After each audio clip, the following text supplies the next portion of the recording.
time to start running. Upstairs. All that one there. Oh, darling, have you ever been? Doesn't matter which one of those two you use, and that's your zoom in and out, and that's your zoom in and out. That's for the trivia night. So when we're ready to go, just do it again. Tell me. Once we are recording. My name is Father Bob Maguire. Well, my name is not Father. My mother never called me Father. Hello, Father. Bob Maguire, born in, 1934, in Thornbury.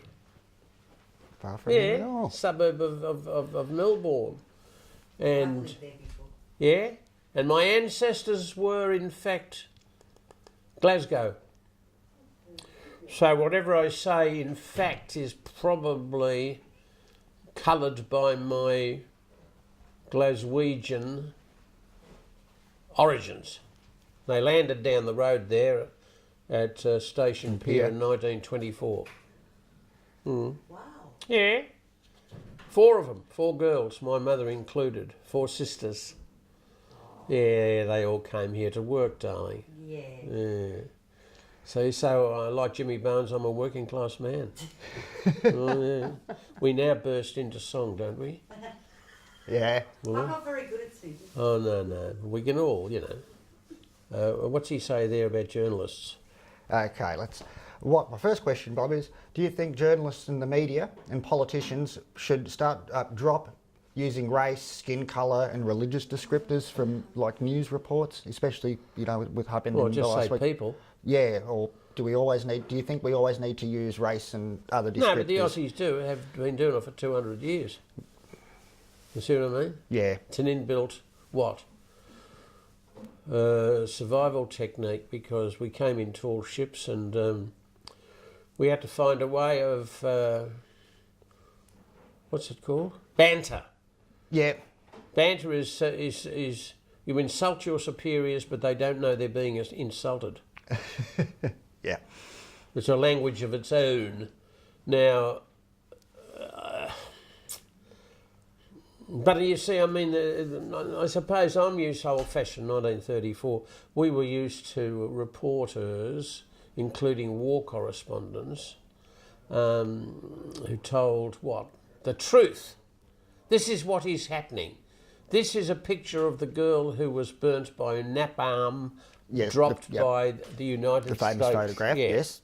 So all of that, and then the famous, which you mightn't have seen, the famous photograph of a baby there and a vulture, baby there and a vulture there, and the baby, will the baby be eaten, gobbled up by the vulture, or will the baby survive?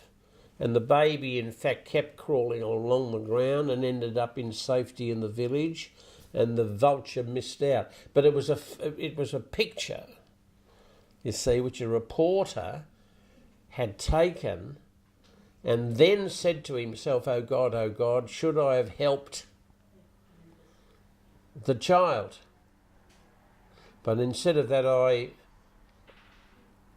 opportunistically took the film. So it's the same now with all you lot, and with, selfies and all that stuff. Yep. Everybody's taking pictures of things, like in Auckland, in Christchurch presumably, some poor buggers were taking selfies, in front of piles of bodies or something. Yes, we are. That's what's happened, you see, because we've lost, self-discipline. Yeah. You see what I mean? Yeah, well, my partner and I actually experienced that firsthand when our temporary house in Whittlesea actually caught fire last year and burnt down. And apart from one person, everyone else stood around out the front with a phone, filming it. See?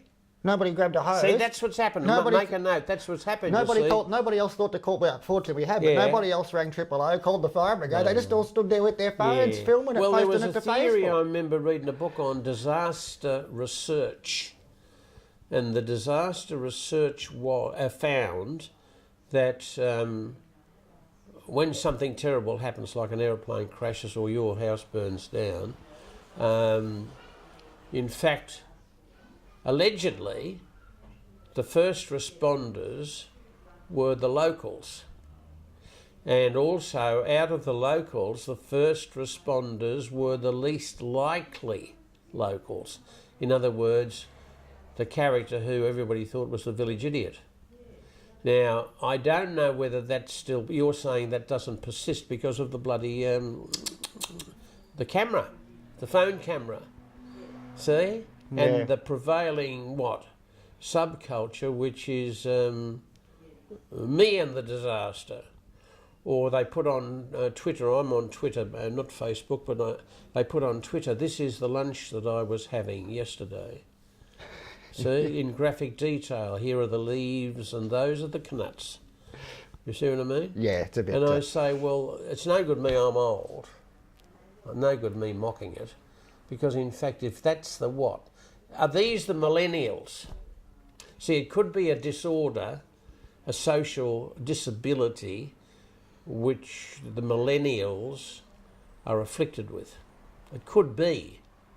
Now, if it's that, you can't very well mock it, because it's a disability. It's a social disability.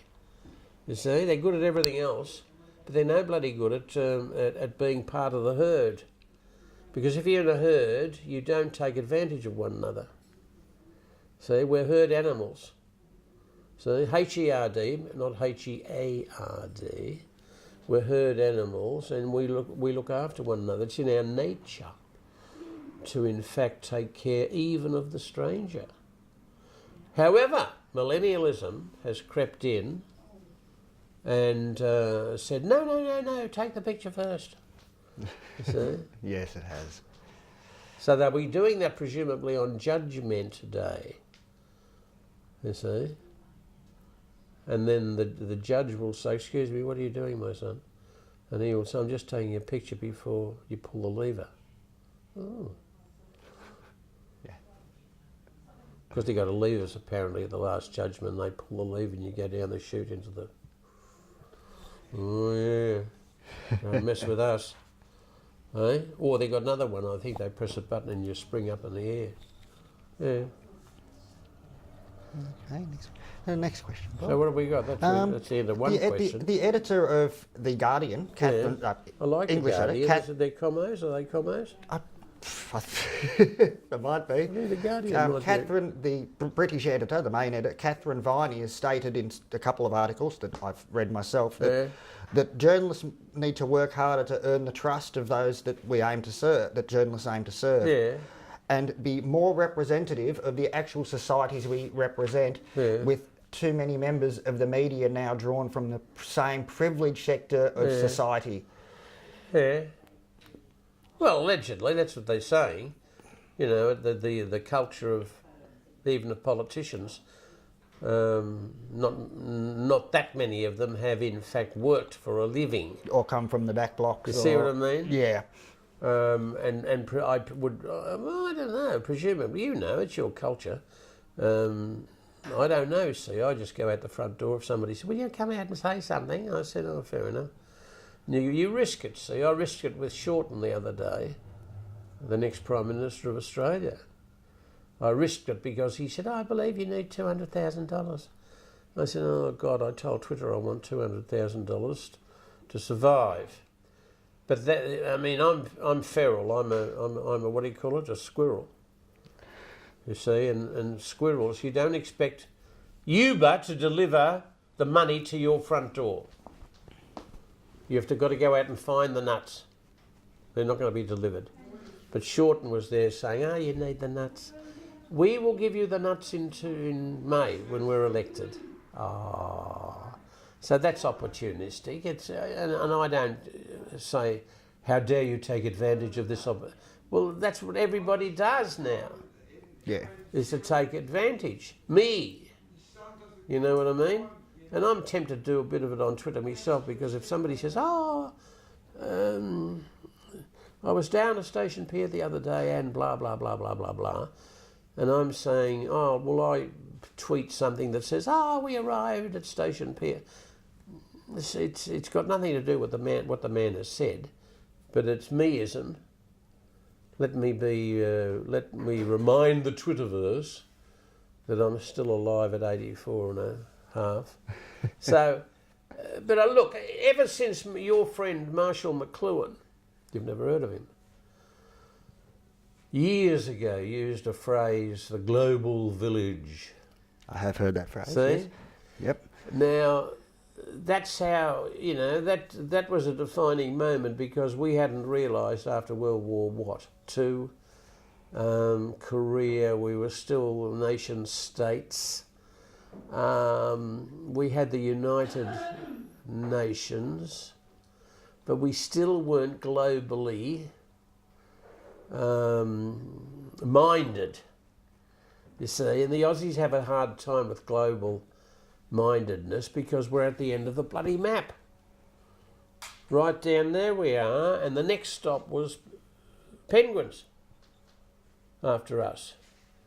Now that's not quite true now because you've got the internet and all that kind of thing, but we're still, far away, and because we only arrived as invaders, I can't remember, was it 200 years ago? Just a bit over, Tall yeah. ships? Yeah, 200 odd. You 200. see? So ever since then we've been afraid of what? Of the next invasion. Yeah. So he said the Chinamen came after the Vietnam War, so we gave them a hard time, and then we always bark. Our bark is worse than our bite, you see. But then you've had a recent, because so many people came from troubled, like Sudanese coming from troubled times, and lots of others, Ethiopians, and lots and lots and lots and lots of people came here from hell. And as one of them was saying on Twitter the other day, she said, oh, did a bloke say that at the Christchurch thing? We came, that man, woman and child, we came here to get away from terrible situation, and we landed getting shot in our own country, in the place we chose for safety, you see. So that's a bit, but you can get, you can meet your fate anywhere, but if you let that, it's ever been nuts since the beginning, outside the cave there's bloody dinosaurs, so stay in the cave. Oh no, said the men, we will go out and we will fight the bloody dinosaurs. And the women said, don't go out, darling, because the dinosaur is bigger than you are. No, we've got to go out and prove our testosterone. And the girls all stayed home and looked after the bloody baby. You see what I mean? Yeah. So the blokes have been going out until, I suppose, eventually after WW2, we thought we were safe, and we started wearing suits and going to work and carrying Gladstone bags and all of that. And then unfortunately the Korean War came, so we ended up being sucked into the bloody Korean War by the Americans. And then came the Vietnam War. We got sucked into the Vietnam War by the Americans. So, in fact, I found that I was in the army during the Vietnam War, but I never went to Vietnam. But I was in a unit called the Character Training Team. Yeah, very interesting. Because the Americans got a fright because they found in Korea they were buggered because the Chinese had an ideology, otherwise known as Marxism, and it kept them together so they could fight anybody. And even if you got beaten in a battle, the war wasn't over, and you were at home in your own territory anyway. So they frightened the Americans out of Korea, and then the Americans, as usual, had offended pride. And then when the Vietnam War came up and somebody said, oh, they're all communists, they're all going to invade the Pacific and they're going to Australia, and Harold Holt fell for it, God rest his soul, the Prime Minister, we will go all the way with LBJ. Yes, I know the See what I saying. mean? Yeah. And so our poor buggers they had to conscript ours because ours are not inclined to join up voluntarily. So they conscripted ours, and I was a chaplain during the conscription time, and we had a chance. The Americans said, oh God, an ideology beat us in Korea. We better have an ideology. You see?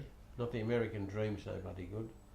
or take away food, which they took into the jungles with them, and they smoked their cigarettes in the jungle, and the Viet Cong could always work out where the Americans were because they could smell their bloody cigarettes in the jungle, see?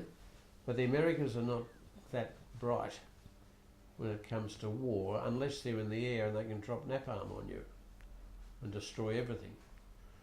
So they said an ideology, and somebody popped up and said, oh, behold, we have discovered character training traced back to the Greek philosophers.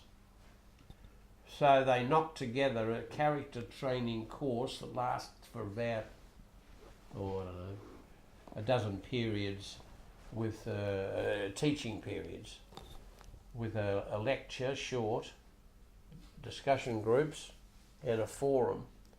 And it worked good. So I like that. That's what we need these days in your Australian wilderness, because it's mindless. See?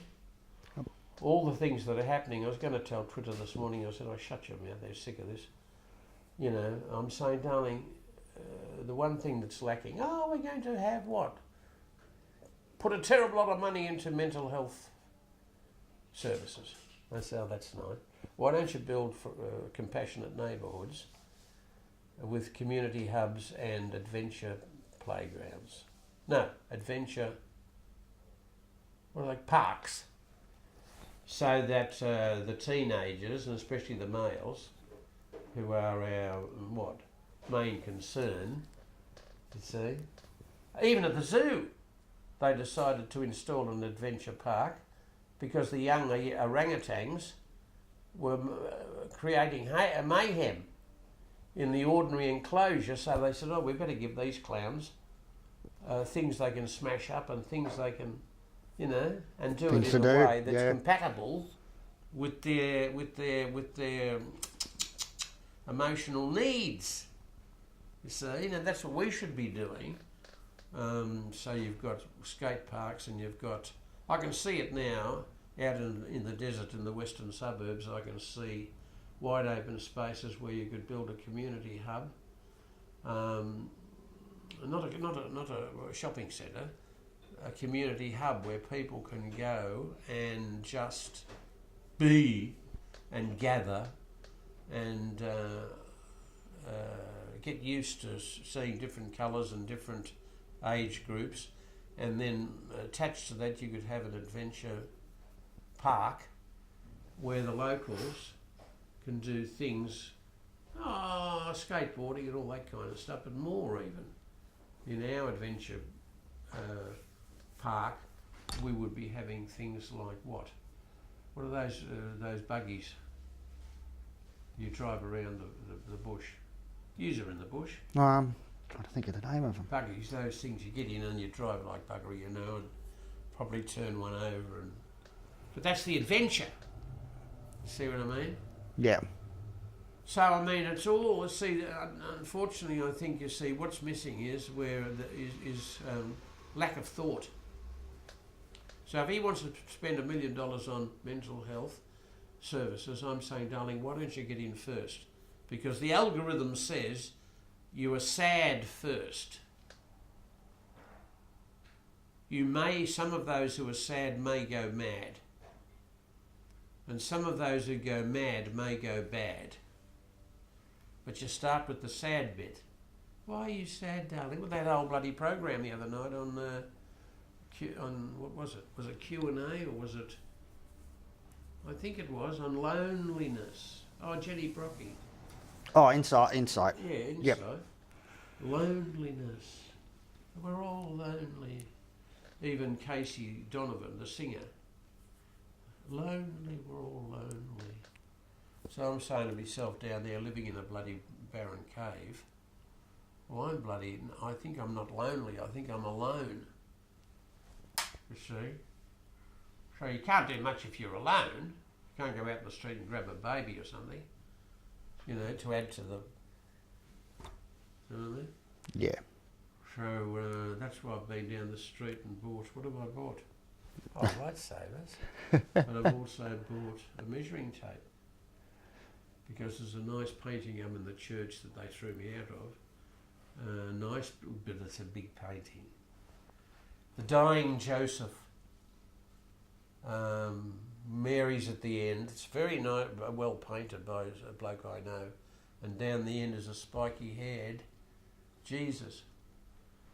And there's his father dying. So it's big. So I went up there yesterday. I said, give me that thing, to the monk. And he said, oh, he said, you can take it. I said, well, it's ours. You don't want it. You're hidden it in a cupboard somewhere. Because it would be offensive to them. They're traditional.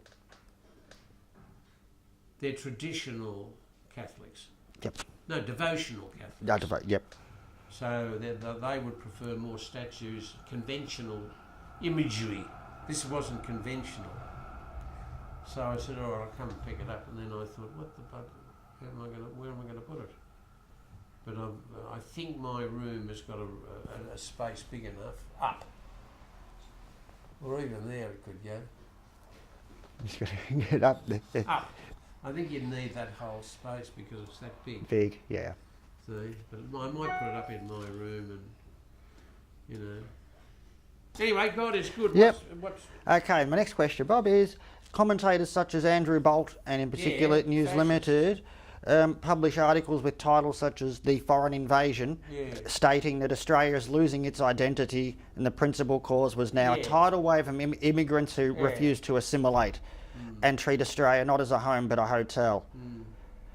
Do you think this language has a negative impact on society?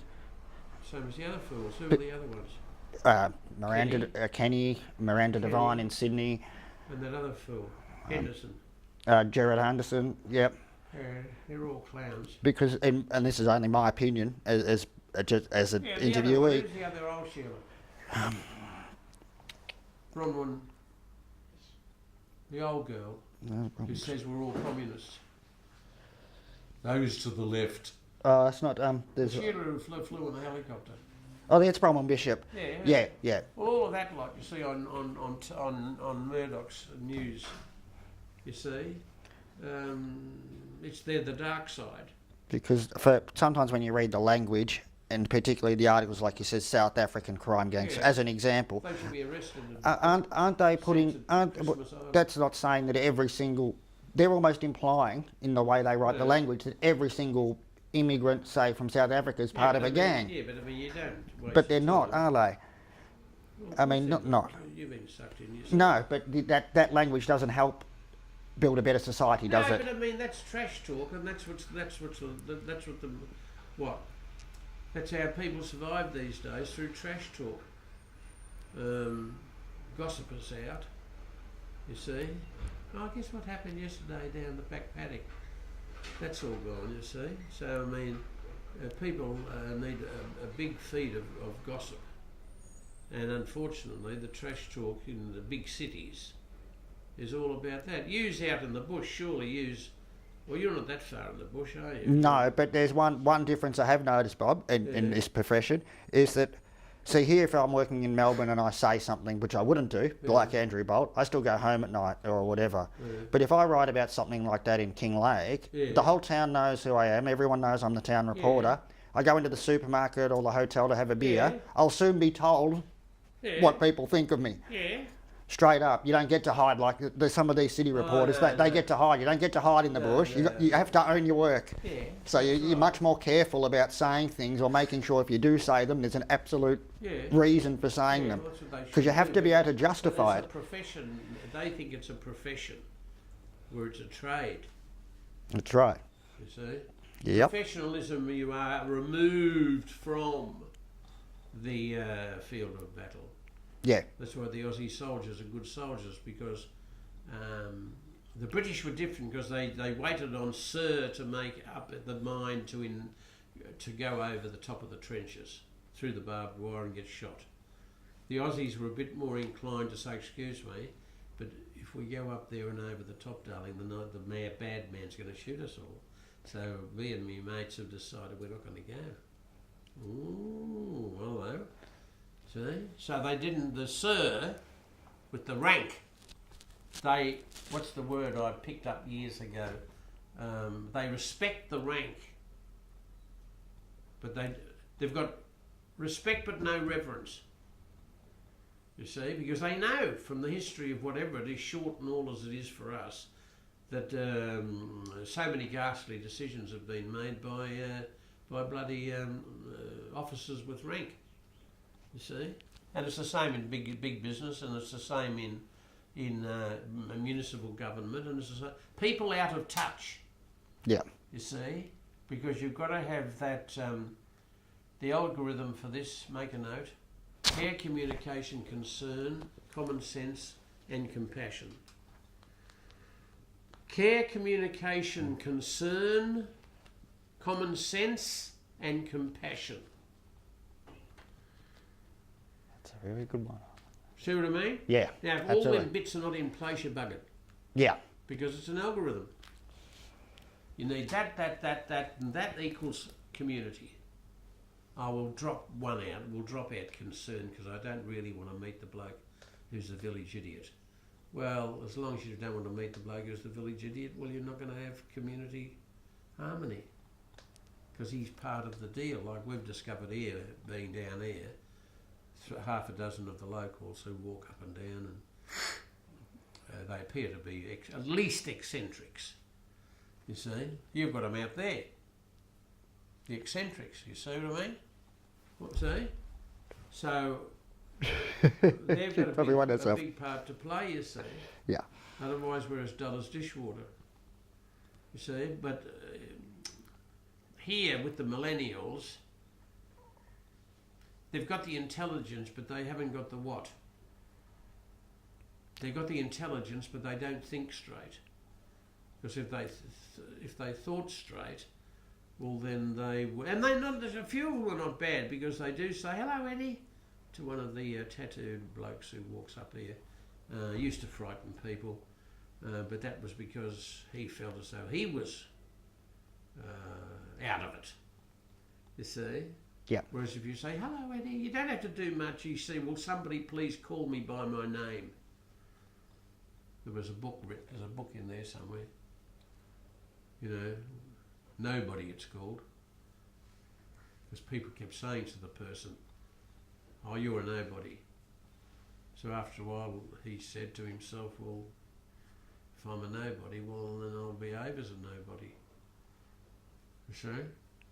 So we've got to call one another by name. You even do it to you with cows and shit, people give them names. We got a camel farm about an hour and a quarter up the highway. Camels, the camel sanctuary. But they've all got names. So do my chooks. See what I mean? So do my chooks. When I had chooks. All got names. All got names. When I had them last, yeah. True. Yeah, name the chooks. You've got to give them names, darling. Part of the family. And if you wanted to turn evangelical and Christian, no, evangelical, you would say the book of Genesis. God made all the animals walk past Adam and Eve. And he told Adam and Eve it was up to them to give names to the animals. Now that's the grand narrative. That's the Aussies say it was bullshit, but I mean, it's a fable, you see, but it's got a message in it, and that is, don't forget, we are all connected in the global village. Animals, vegetables, minerals, humans, and the environment. See what I mean? Yeah. www.www. Make a note. World Wide Web. Wisdom, worship, work. They're the ingredients. See what I mean? So the virus is community collapse disorder. That's the virus which we're going through now. They're all lonely, they're all killing themselves. Well, they've got the virus, darling. The vaccine is community building. That's why I've got it written on the front door. So we're involved in alerting people to the fact that community is the vaccine for the virus. Oh, but we're all well off down here, I know. Well, why did the man kill himself in the upstairs flat and he wasn't broke? Right? Yeah. But he was broke. Just not financially, See? just in every other way. Sad. Yeah. Sad. Nobody called him by his name. See? So he fell out of it. Now, Yeah. we better get on with it because I'm Yeah. half past. Oh no, it's only half past. That's all right, Bob. Where are we? What do you got? This thing. It's an interesting disease you've got. That thing, petit mal. No, grand mal. Yeah, I had Epileptic. Yeah, epilepsy. Because I remember in the old I hadn't days. had a seizure for years. No. Apart from But one the stress. I shouldn't say this. That's but all right. It is interesting in the vocabulary that you've got grand and petite Yeah, mal. Isn't it? Funny out there how they describe. some medical conditions. Yeah. Bang! That's the big one. Yeah. Hello. And what's the petite one? Oh, little things like maybe getting a handshake. Thank or, you. See what I mean? Yeah. Isn't it? You'd be one of the few. So You'd be one of the few non-medical people that even knows what it Oh, means. that's That's on my nice, family. nice. And the science says these days, which I thought is nice, that you've got to own it. See? Oh yes, I suffer from grand mal. I said, no, darling. If it owns you, you own it. So tell it to behave. Yeah, Because we I try. reckon you can tell them to behave. You know what I mean? Because there's a lot of it's neurological. A lot of it is, yes. Isn't it? Stress, Mine's type. neurological. 'Cause stress, I've got arms, tightness. legs, muscles, bones, and all that. But there's holes in me. What do you call it? Nerve things. Leak. They leak. Okay, yep. So I the don't know the messages medical don't name, go but from the brain to the to the muscle. to the muscle. Your brain's saying move this, but the Yeah. muscle won't do it. No. Yeah. Well, the muscles say, "Please, I'm going to walk," but the brain doesn't. You know, collaborate. What are you saying? We've got to get out. No, I'm just wondering how he's going on time. Oh, we're fine. Time. Yep, I will wind it up We're not shortly. going to be taken yet. No, No, it's fine. it's all right. Could be taken, darling. Quite next. Yeah. Do you think, with especially what happened, unfortunately, in Christchurch, Yeah. that Facebook and Google and Twitter need a bit more like regulation similar to broadcast media, Yeah, like you need a print, regulator, I suppose. to prevent things like that getting broadcast around the world? Yeah, self-regulation. But I suppose in the old days, when you only had newspapers and radio stations, well, there was wasn't there an etiquette amongst the reporters that they'd only report on what they knew, Yeah, but these days you see it's more arty than reality. So you like to outdo the other reporters. yeah, You see what I mean? yeah. It becomes a bit of a Well, competition. you want to appease your bosses. You've got to keep the job. You've got to go home and feed the baby. Now, if you talk like that and say, "Oh, I noticed the policeman who bashed the," well, your boss is a fascist, and he doesn't give a rat's ass whether the police bashed the kid anyway. But if you want to draw that to the attention of the public, as a reporter would, you've lost your job. Now you've got to make conscientious decisions so that you may be able to, I think, balance. You might have to, unless you want to be a conscientious objector, in which case you're going to lose your job. Yeah, See? Or learn the art, you see, of a funny way of being serious.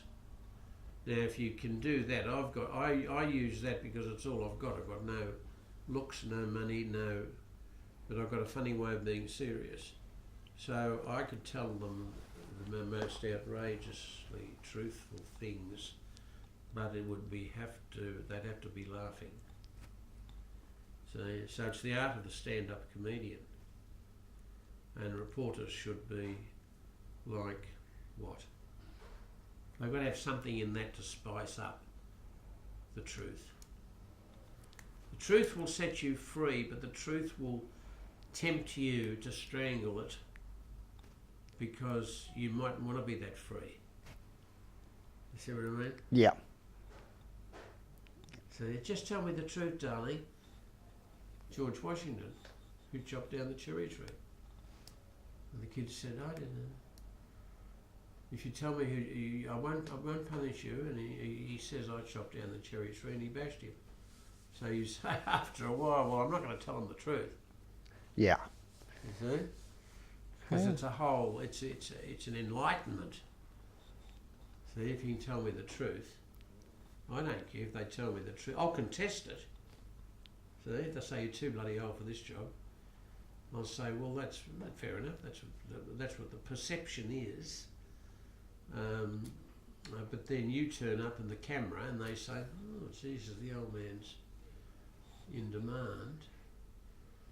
See what I mean? Yeah. So they rethink. So, or if, what's his name's at the front door, Channel 10 is at the front door, well, then the others say, oh, well, the old man's still of value. So we better turn up Because too. of these, Yeah. We ended up with, I don't know, £25,000 for an appeal. You know? It won't get us through much, but at least it's... Well, it was an indicator. What I'm trying to say to them too, and I'm not very good at this man management, is, darling, if I can do it, you can do it. See, so he's claiming to be, what's he claiming to be? The media man, Nick. Oh no, that's hello. The working class, eh? And Nick, get on the thing and tell them what you think. Oh no. Because he's got a team for all his age, and they're trying to get time on in the mainstream media for a show called An Explanation, or he's changed the bloody name recently. So the four of them would sit down, or even though somebody recently said to them, oh, for God's sake, don't just sit down at the bloody table or something. You know, go walking or talk to each other while you're climbing the barricades or something. Because you've got to brighten it up because everybody is bored shitless. See? Yeah. So you've got to have things. What are those things called? GIFs. Ah. Because you've got to have something that jumps up and down on that, haven't you? A GIF, a graphic. To try and grab their attention and... Something is called a graphic something function. Yeah, because I mean, if you want to say, oh, by the way, the end of the world is nigh, well, you should have something happening while you're telling them that. Whether it's a monkey on your head or whatever it is. You see Yeah. what I mean? Yeah, Like something they're bored else in the already. shot. Yeah. They're bored because they've seen screens since 1900 and what? 56 or something, I don't know. When was the Olympic Games were on? 56. 1956. Yeah. And I think we had television. Just, yeah. Because I remember I was in the seminary, the priest training facility in Werribee, and we used to go on conducted tours past the, I can see it now, what was it, a fish and chip shop in Werribee, and in the window was a bloody television screen And everyone gathered around. with the Olympic Games. Yeah. See? So from then on, you see, it's all been, how do you come across on television? Was Morrison any good with Waleed Ali? You see? That's a big story at the moment, Yeah, yes. well, what do you do is, on the television, in the old days, did we not have Graham Kennedy, darling, in the old days, and what was it called? Because I was saying to Denise Drysdale on the phone the other day, She's still performing in northern Queensland. Somewhere. Yes, she is still performing, yes. Yeah. Yeah. So I was saying to her, do you remember the old days? They used to throw a chook over the set. What was it, in Melbourne Tonight or something? Yeah. They had night variety Shows, yeah. See, because we were simple souls then. And I think part of the thing was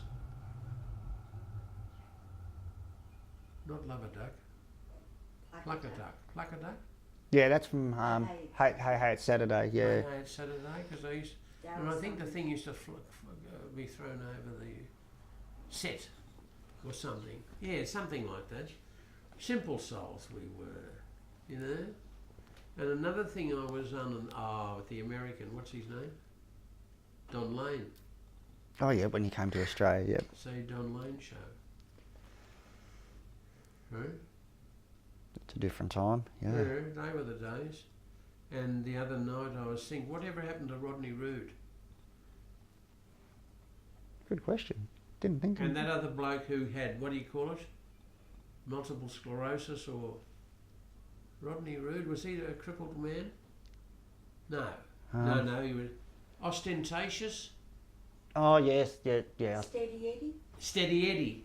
God love him. He was good. He was first out, He was brilliant.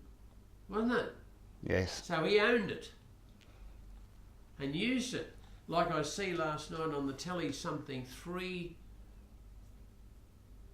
people owning dwarfism, you see, and they're talking. Now your ordinary viewers in the old days, they say, oh God, you can't put that on because they look funny. They'll frighten the natives, you see. They're the people they used to cart around to the circuses and those freak shows and stuff, yeah. So I thought, this is lovely, see, because, and you had the one of them was very assertive, you know, and qualified in blah blah blah blah blah. So you see, once again, it's back to appearances. Yeah. See, don't be fooled by appearances.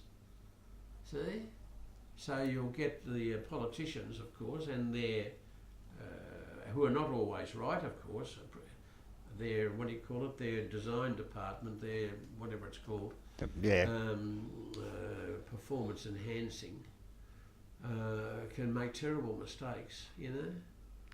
To send somebody out to say that. See? Now the bloke wouldn't have made it up himself. He probably was instructed, by the way, this is what you say when. Your reaction to the Christchurch shootings. Well, if they were the woman, Ardern, well then you'd do what she did, see? But the trouble is you've got blokes who can't learn from women. Yeah. See? So they do the blokey things, and the blokey things aren't appropriate. Because you need women's reactions to these things. For example, that thing that I still in my head, I can't work it out. Taylor Harris lifting her leg.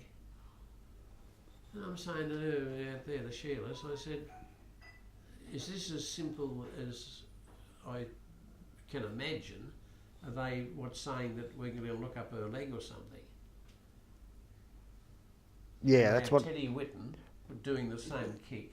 That's what's implied, yeah. Well, is it implied or what? Well, I've saw, unfortunately, some of the Twitter things, and they were making very sexualised comments about it, but it's just a girl playing footy. Yeah, I know. I personally thought it'd probably be it's so far, it's footy photo of the year. Yeah, but then again, as you're saying in your craft, it's that bloody social media. Do you pick the eyes out of social media, or do you just let it roll on like a roller coaster? And either it'll have a life of its own, or it'll die the death. Yeah, well, I can tell you straight, believe it or not, two major subjects in doing journalism. By cadetship, I'm qualified by university. I'm not yet. Two major subjects are nothing more than using social media. They're core subjects to get your journalism degree at La Trobe, where I'm at RMIT and Melbourne Uni, at least those three unis I know. So you actually have to pass these subjects all about using social media. Yeah, well, it's a language of its own, social media. What to say and what not to say. Say, yeah. You see? And if you're what? If you're a drama person, and you live off drama, well, then you'll say outrageous things. Yeah. And let nature take its course. Oh, look, I created a bloody disaster. So that'll get me through the day. Yeah, and then look at all these people looking at me and... Yeah. Of course. Look at me, look at me. Huh? What's next? Well, we've answered a lot of those questions that I was going to have. So you already did that. Oh, look at the sheikh and the priest. Yep, I saw that one from you. Oh, the nice man came in yesterday. We've got a man been walking up and up and up and down the street here for years, and he's got a white cap on. Yep, you answered all I that. think it means that he's been on the Hajj to Mecca. I think it means that. Once you've done it, you can wear the white hat. A little thing like that. Oh, yeah. So he came in yesterday, and I wasn't in the mood, but I mean, I was on the phone arguing with somebody about God knows what. But I saw him came into the bloody, because he saw on the window that picture. See, with me and Abdullah, the imam, Yep. at the Virgin Mary Mosque in Okay. Werribee. Yep. So he liked that. See, he said, oh, isn't that lovely, to those two men together. Well, that's, you see, I'm like yous.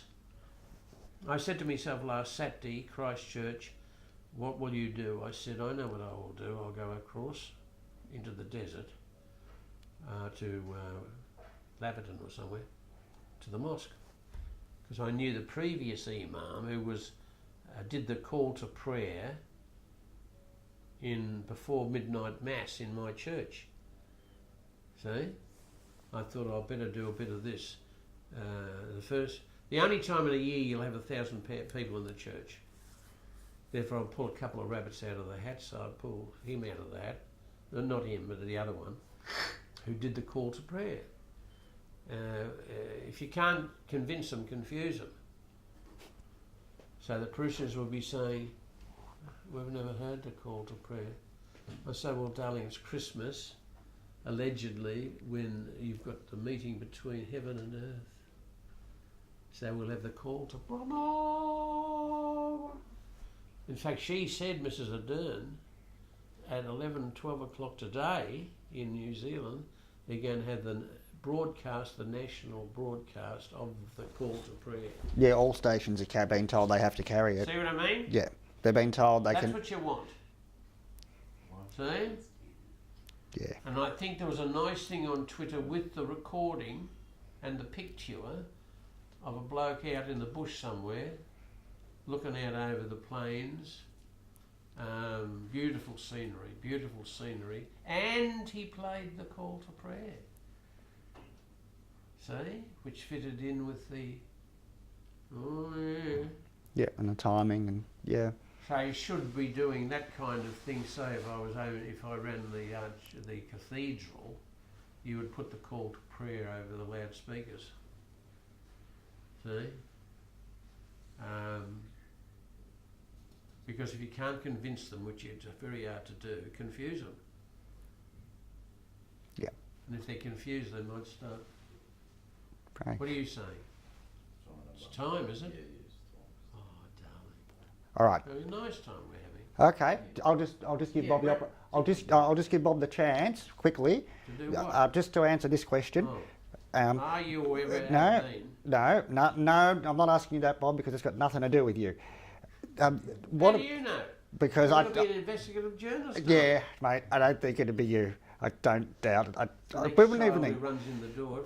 Daddy. What are the barriers that your organisation, the Father Bob Maguire Oh, Foundation, darling. faces? Are they mostly government, and is there the anything that could be? government's all right, they ignore us.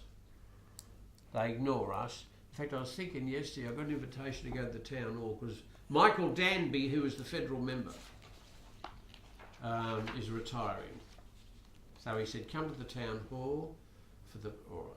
Then I got a message from his office yesterday that said, oh, by the way, we'll put you on a table with Michael Danby and Martin, what's his name? Foley. Martin Foley, yep. And I'm saying, well, she thinks that's an honour. Now I'm saying in my press, what are you?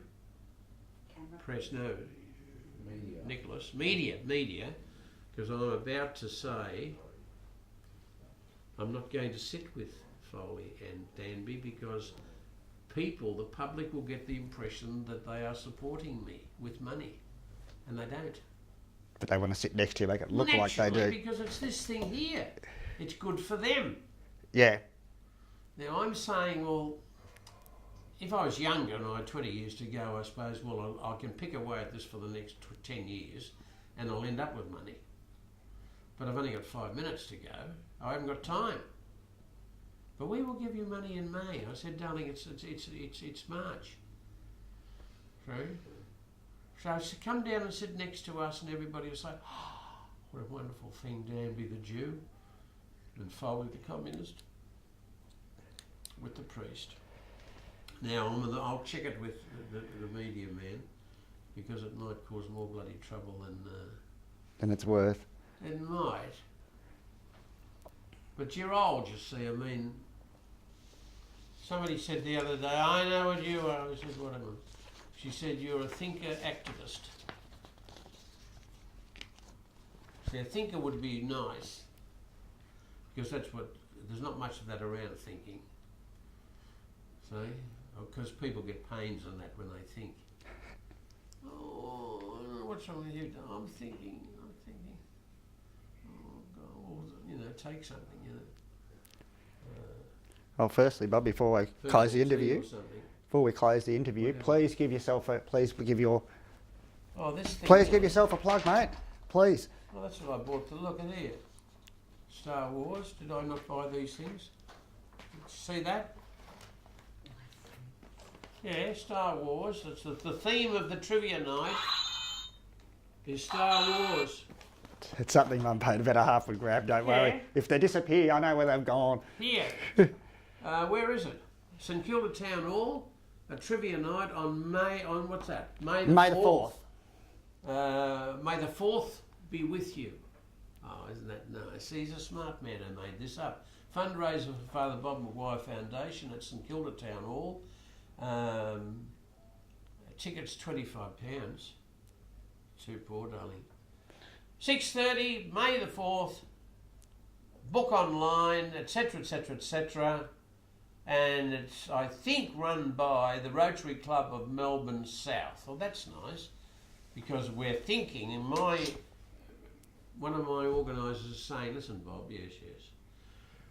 You've run the care model. In other words, you feed the poor and do that all the bloody time for 30 years. You've got to change the texture, darling, from care to connections. So these days, there's so many disconnected people, rich and poor, that you'll have to change your model, darling, and so that the public estimation, they must think of your foundation as being about connections, not just about care." Isn't that interesting? So that's the art, that's the craft that you lot are involved in, is discernment. You see? Seeing through things. See? Because us activists don't always have time to see, or energy to see through things, and we only see the surface. See? So we go out feeding people 5 times a week and all that kind of thing. Oh, what else do you do? Oh, we don't do much. Yes, you do, for God's sake. Huh? Yeah, everybody knows your name, and you know a lot of people's names who are nameless in society. Who suffer from social disability. So thank you very much to you and her. Thank you very much, Father Bob. I insist. Absolute pleasure. You didn't ask the question, have you ever been? No, I don't think. No, that's not what we're here for, sir. Well, that was the original famous question, wasn't it? Richard Dixon. It was asked by the anti-communist, oh God, it's a long time ago now. Yeah. He was asked, he got him on the spot. Are you or have you ever been a member of the Communist Party? Oh, that's right. See? Yeah. Oh yeah, got him on the spot. See? Now you've got to be how all these days. That's not that many years later.